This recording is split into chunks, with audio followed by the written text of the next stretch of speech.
আমরা আজকে সারাদিন লিসবনের সকল ধরনের পাবলিক ট্রান্সপোর্টেশনে ঘুরে বেড়াবো এবং ভিডিওর একদম শেষে আপনাদেরকে জানাবো যে আমরা যারা লিসবনের বাসিন্দা তাদেরকে পাবলিক ট্রান্সপোর্টেশন ইউজ করার জন্য মাস শেষে কত টাকা গুনতে হয়। চলুন আমরা একসাথে দেখে আসি লিসবনের সকল রকমের পাবলিক ট্রান্সপোর্টেশন। চলে আসলাম আরেকটা ব্লগ নিয়ে। আপনারা যদি কোনো একটা দেশ বা কোনো একটা শহরের আর্থসামাজিক অবস্থা সম্বন্ধে ছোট্ট একটা ধারণা পেতে চান, তাহলে আমাদের মতো সাধারণ মানুষের জন্য যে সব প্যারামিটার রয়েছে তার মধ্যে অন্যতম হচ্ছে পাবলিক ট্রান্সপোর্টেশন। একটা দেশ বা একটা শহরের পাবলিক ট্রান্সপোর্টেশন দেখলেই কিন্তু বোঝা যায় যে সেই দেশের পাবলিকদের জন্য জীবনযাপন আসলে কিরকম। আজকের ব্লগে আমি যেটা করব সেটা হচ্ছে আপনাদেরকে লিসবনের প্রত্যেকটা পাবলিক ট্রান্সপোর্টেশন দেখাবো, যাতে আপনারা নিজেদের দেশের পাবলিক ট্রান্সপোর্টেশনের সাথে কম্পেয়ার করতে পারে। লিসবনে যত ট্রান্সপোর্টেশন আছে এর মধ্যে সবচেয়ে প্রিয় হচ্ছে আমার বাস। আমার ছোট থেকে বাসের প্রতি এমন লেভেলের ফ্যাসিনেশন, আমি জানি না সবারই হয়তো থাকে, গাড়ি মানে কার, সুপার কার্স, এগুলোর প্রতি সবারই স্পেশালি ছেলেদের একটা আগ্রহ থাকে, কিন্তু আমার ছোট থেকে বাসের প্রতি অনেক বেশি আগ্রহ ছিল। আমি বাসের ফ্রন্ট লাইট, টেল লাইট, কোন ব্র্যান্ডের বাস, এগুলো নিয়ে সবসময় অনেক বেশি এক্সাইটেড থাকতাম, অনেক বেশি ফ্যাসিনেশন কাজ করতো আমার। তো চলেন আমরা আগে লিসবনের বাসগুলো দেখি, বাসগুলো দেখার পরে দেন আমরা অন্যান্য ট্রান্সপোর্টগুলো দেখবো। চলেন বাসে করে ঘুরে আসি। ক্যারিস হচ্ছে লিসবনের পাবলিক ট্রান্সপোর্টেশন কোম্পানি। সেই 1872 সাল থেকে ক্যারিস কিন্তু লিসবনে পাবলিক ট্রান্সপোর্টেশন অপারেট করছে। বাস, ট্রাম এবং ফিউনিকুলার্স, এই তিন ধরনের পাবলিক ট্রান্সপোর্টেশন ক্যারিসের আন্ডারে অপারেটেড হয়। আপনারা যারা ফিউনিকুলার্স চেনেন না তাদেরকে একটু বলে রাখি, কোনো পাহাড়ি এলাকা বা পাহাড়ি সিটিতে খুব স্টিপ বা খাড়া পাহাড়ে ওঠার জন্য যেই টাইপের রেলওয়ে ব্যবহার করা হয় সেটাকেই ফিউনিকুলার্স বলে। লিসবনে যত বাস রয়েছে সবই কিন্তু ম্যান এবং ভলভো ব্র্যান্ডের। কম্পারেটিভলি লিসবনে মানুষের সংখ্যা অনেক বেশি হলেও এখানকার বাসগুলো কিন্তু বেশ সুন্দর এবং পরিপাটি। অন্যান্য পাবলিক ট্রান্সপোর্টেশনের সাথে সাথে বাস কিন্তু এখানে খুবই জনপ্রিয় একটি ট্রান্সপোর্টেশন। বিশেষ করে সকালে এবং বিকালের অফিস টাইমে বাস কিন্তু পুরোপুরি হাউসফুল থাকে। লিসবনের একটা সুন্দর ব্যাপার হচ্ছে এখানে কিন্তু 24 ঘন্টায় বাস পাওয়া যায়। দিনের বেলা যে বাসগুলো থাকে ঠিক একইভাবে রাতের বেলা স্পেশালি আরও ডিফারেন্ট টাইপের কিছু বাস কিন্তু সারা সিটিতে চলতে থাকে। লিসবনের ওয়েদার নিয়ে একদমই কিছু বলার নেই। লাস্ট ব্লগে বলেছিলাম যেহেতু সামার, এখন প্রতিদিনই আসলে এরকম চমৎকার ওয়েদার থাকবে। আমরা এখন যে ট্রান্সপোর্টেশনটাতে উঠবো সেটা হচ্ছে আমার ভীষণ প্রিয়। এটাকে আমি কি বলবো, আর্টিকুলেটেড ট্রাম বলবো নাকি এটাকে লম্বা সাইজের কোনো ট্রাম বলবো আমি জানি না, কিন্তু ইউরোপে বেশ পপুলার একটা ট্রান্সপোর্টেশন এটা। তো চলুন আমরা লিসবনের আর্টিকুলেটেড ট্রামে একটু উঠি এবং আপনাদেরকে ঘুরিয়ে দেখাই। CAF আরবোস নামের এই আর্টিকুলেটেড ট্রামগুলা লিসবনে কিন্তু বেশ জনপ্রিয়। CAF হচ্ছে একটি স্প্যানিশ কোম্পানি যারা এর আগে লোকোমোটিভ বা ট্রেন তৈরি করত। তারা বর্তমানে এই ধরনের লম্বা স্ট্রিট কার বা আর্টিকুলেটেড ট্রাম তৈরি করে থাকে। ক্যারিস অথরিটি এই কোম্পানির কাছ থেকে রিসেন্টলি বেশ অনেকগুলো ট্রাম নিয়েছে এবং 2021 সাল থেকে এই স্পেশাল রিমডেলড ট্রামগুলা লিসবন শহরে এর যাত্রা শুরু করে। এই আরবোসের সবচেয়ে ভালো দিক হচ্ছে একসাথে অনেকগুলো যাত্রী একই টাইমে এরা ট্রান্সপোর্ট করতে পারে। এই জন্য যখন উইকেন্ডে অথবা যখন কোনো প্রোগ্রাম থাকে, যখন অনেক মানুষের গ্যাদারিং থাকে, তখন এরকম 2-3টা আরবোস আসলেই কিন্তু পুরো এলাকা একদম ফাঁকা হয়ে যায়। আর্টিকুলেটেড ট্রামে চড়া শেষ। এখন আমরা যে ট্রান্সপোর্টেশনটাতে চড়বো এটা কিন্তু আমাদের বাংলাদেশিদের জন্য এতটাও কমন না। এখন আমরা যেটাতে চড়বো সেটা হচ্ছে ফেরি। আপনাদেরকে একটু বলে রাখি যে লিসবন শহরটা কিন্তু আসলে মাঝখানে একটা নদী দিয়ে দুই ভাগে ভাগ করা। লিসবনের যে 18টা মিউনিসিপ্যালিটি রয়েছে তার মধ্যে 4টা বা 5টা হচ্ছে নদীর আরেক পারে। তো লিসবনের মানুষরা কিন্তু দৈনিক ফেরিতে করে নদীর এক পার থেকে আরেক পারে কমিউট করে। চলুন আমরা এখন ফেরিতে চড়ে নদীর ওপারে যাব।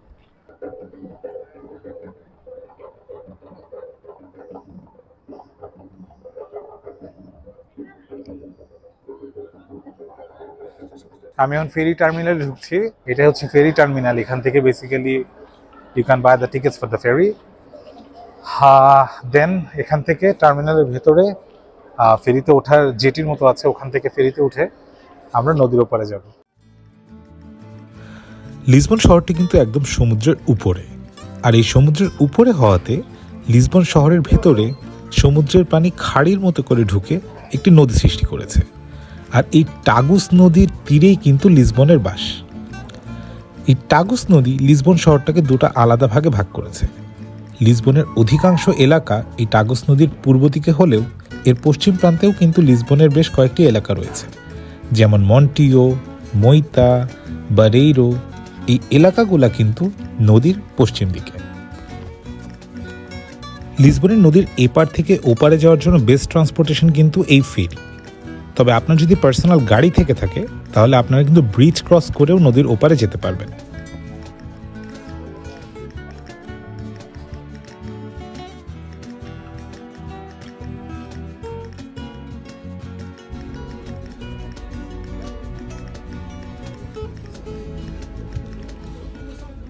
ইউরোপে ফেরির এক্সপিরিয়েন্স এটাই আমার প্রথম না।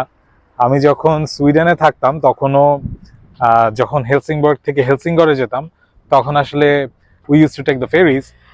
কিন্তু এখানকার ফেরিতে যে মজাটা পেয়েছি সেটা হচ্ছে যে এগুলাকে না আসলে ফেরি বলা যায় না, এটা হচ্ছে অনেকটা স্পিড ফেরি। মানে আমরা যেরকম স্পিড বোট বলি এটা ওই রকম টাইপের। হ্যাঁ, মানে ফেরি হিসেবে এটার গতি কিন্তু অনেক বেশি, অনেক দ্রুত আমরা ওই পার থেকে এপারে চলে এসেছি। যখন ওই জানালা দিয়ে পাশে তাকাবেন তখনই খালি বোঝা যায় ফেরি আসলে কত দ্রুত চলে। But overall it was a really nice experience. লিসবনে যত ট্রান্সপোর্টেশন আছে তার মধ্যে সবচেয়ে আইকনিক হচ্ছে এখানকার ট্রাম। আপনি যদি গুগলে হোক অথবা যে কোনো সার্চ ইঞ্জিনে লিসবন লিখে সার্চ দেন তাহলে সবার আগে যে জিনিসটা দেখতে পারবেন সেটা হচ্ছে লিসবনের ট্রাম।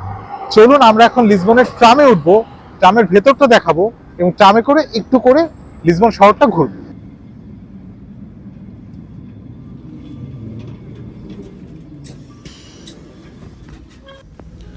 1901 সালে, মানে আজ থেকে প্রায় 124 বছর আগে, এই লিসবন শহরে ইলেকট্রিক ট্রামের যাত্রা শুরু হয়।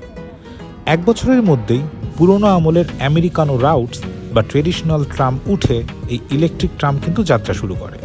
1913 সাল নাগাদ পুরনো সব ধরনের ট্রাম বিলুপ্ত হয়ে যায় এবং এই ইলেকট্রিক ট্রাম আস্তে আস্তে শহরে জনপ্রিয়তা পাওয়া শুরু হয়।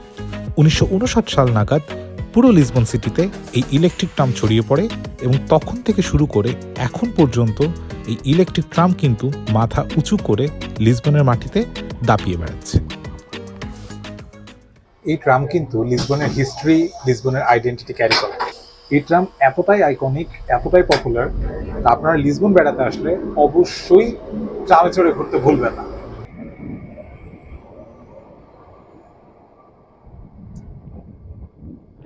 ট্রামে করে ঘোরাঘুরি শেষ। এখন আমাদের লিসবনের যে পাবলিক ট্রান্সপোর্টেশনটা যেটা আপনাদেরকে দেখাবো সেটা হচ্ছে ট্রেন। আপনি যদি লিসবন থেকে একটু দূরে যেতে চান, খুব বেশি দূরে না, ধরেন 20, 25, 30 কিলো, যেটা আসলে লিসবনের ভেতরেই পড়ে কিন্তু ঠিক লিসবন মেট্রোপলিটনের ভিতরে কাউন্ট হয় না, এই লোকেশনগুলোতে যদি যেতে চান তাহলে কিন্তু বেস্ট ট্রান্সপোর্টেশন হচ্ছে ট্রেন। তো আমি এখন আপনাকে দেখাবো যে লিসবন শহরের একটু আউটস্কার্ট সেগুলোতে যেতে যে ট্রেনগুলো আমরা ব্যবহার করি সেগুলা। চলুন ঘুরে আসি ট্রেনে উঠে। আমি এখন আসলে সিন্ত্রা যাব। সিন্ত্রা জায়গাটা খুবই সুন্দর, কিন্তু যেহেতু এটা সিন্ত্রার ব্লগ না, আমি যেহেতু আপনাদেরকে দেখানোর চেষ্টা করতেছি যে লিসবনের পাবলিক ট্রান্সপোর্টেশনগুলো কীরকম, তো যখন সিন্ত্রা যাব তখন ওইটার ব্লগটা আপনাদেরকে দেখাবো। অনেক সুন্দর একটা জায়গা, বাট আপাতত ট্রেনের জন্য ওয়েট করতেছি। লিসবনের একটু আউটস্কার্টে যেই ট্রেন যায় সেই ট্রেনগুলো দেখতে কীরকম। লিসবন মেট্রোপলিটনের একটু বাইরে থেকে যারা দৈনিক লিসবনে কমিউট করেন তাদের জন্য বেস্ট ওয়ে অফ ট্রান্সপোর্টেশন কিন্তু এই ট্রেন। এই ট্রেনগুলো অনেক চওড়া, অনেকগুলো বগি একসাথে এবং একদম নিট অ্যান্ড ক্লিন। অফিস টাইমে কিন্তু এই এত লম্বা ট্রেনেই একদম তিল ধারণের জায়গা থাকে না। আর ট্রেন শুনে ঘাবড়ানোর কিছু নেই, কারণ 10 মিনিট পরই কিন্তু এই ট্রেন অ্যাভেলেবেল। ওয়েট করার কোনো বিড়ম্বনায় আপনাকে পড়তে হবে না।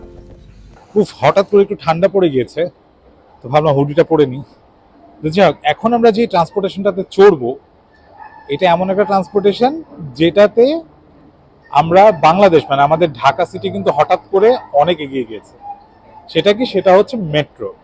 বাদায় মেট্রোর কিন্তু অনেকগুলো নাম থাকে, যেমন আপনি যদি ইউএসএ তে যে চড়েন তাহলে এটাকে বলে সাবওয়ে, আপনি যদি ইউকে তে যে মেট্রোতে চড়েন তাহলে এটাকে বলে টিউব, আর আপনি যদি জার্মানিতে গিয়ে মেট্রোতে চড়েন তাহলে এটাকে বলে উবান।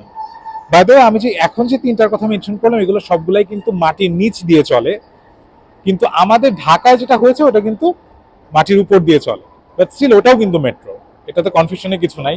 যাই হোক, এখন আমরা লিসবনের মেট্রোতে চড়বো এবং দেখবো যে আসলে লিসবনের মেট্রো কিরকম। বাট ডেফিনেটলি আমি আগেই বলে নিচ্ছি যে লিসবনের মেট্রো হচ্ছে অনেক পুরানো, অবভিয়াসলি ঢাকার মতো এত সুন্দর না। তো ঢাকাতে এখন এমন একটা জিনিস হয়েছে, মানে এত সুন্দর একটা ব্যাপার হয়েছে আমাদের, আমি প্রতিদিন মেট্রোর গ্রুপগুলোতে দেখি যে সবাই এত হ্যাপি, এত সুন্দর একটা সিস্টেম পেয়ে। ফিউচারে ইনশাল্লাহ আরো অনেকগুলো লাইন তৈরি হচ্ছে। বাট যাই হোক, চলেন আমরা এখন এখানকার মেট্রো দেখি, আর তারপরে ঢাকার মেট্রোর সাথে আমরা কম্পেয়ার করতে পারবো যে আসলে আমাদের মেট্রোটা কত সুন্দর।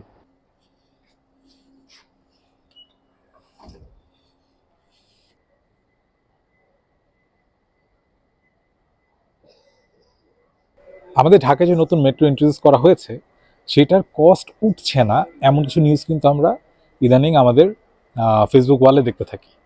তো এই যে মেট্রোর কস্ট, এটা তোলার জন্য একটা অল্টারনেটিভ ওয়ে কিন্তু হইতে পারে যে আমার পেছনের এরকম অ্যাডভার্টাইজমেন্ট। কারণ আপনি এরকম মেট্রো স্টেশনগুলোতে যদি অ্যাড প্রচলন করেন তাহলে কিন্তু মেট্রোর কস্টটা উঠে যায়। এবং রিসেন্টলি কিন্তু গ্রামীণ ফোন এবং অন্যান্য কোম্পানি মেট্রোর ভেতরে অ্যাড দেওয়া শুরু করেছে। তো আমি যেটা আমার ধারণা যে খুব মানে ইন নিয়ার ফিউচার বাংলাদেশেও কিন্তু খুব তাড়াতাড়ি এরকম ডিফারেন্ট টাইপের অ্যাডভার্টাইজমেন্ট আমরা মেট্রো স্টেশনে এবং মেট্রোর ভেতরে দেখতে পারবো।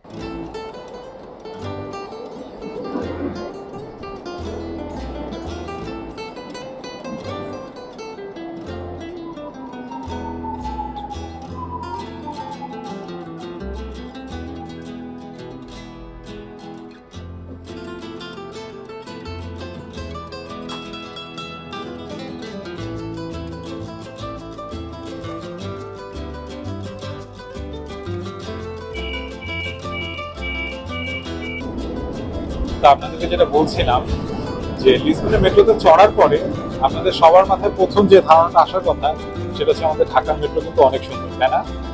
তো এই একটা জায়গায় কিন্তু ঢাকা লিসবনের চেয়ে এগিয়ে আছে। আমার অনেকগুলো কারণে মেট্রো খুবই ভালো লাগে। তার মধ্যে প্রথমটা হচ্ছে যে আপনি চাইলে খুবই দ্রুত এক জায়গা থেকে আরেক জায়গায় মুভ করতে পারবেন, এবং এই সিটে বসার বা মানে একটা ট্রান্সপোর্টেশনের জায়গা পাবো কি পাবো না এই ধরনের চিন্তা মেট্রোতে করা লাগে না, কারণ এটা হচ্ছে ম্যাস ট্রানজিট। অনেক বেশি লোক এটাতে একসাথে ট্রান্সপোর্ট করে। আর আরেকটা হচ্ছে যখন উইন্টারে প্রচণ্ড ঠান্ডা থাকে তখন কিন্তু মেট্রো অনেক বেশি হেল্পফুল, কারণ যেহেতু এটা মাটির নিচে এখানে টেম্পারেচার কিন্তু অনেক বেশি আরামদায়ক থাকে। ও বাই দ্য ওয়ে, বৃষ্টির মধ্যেও কিন্তু এটা অনেক বেশি হেল্পফুল, কারণ বৃষ্টি চিন্তা করা লাগে।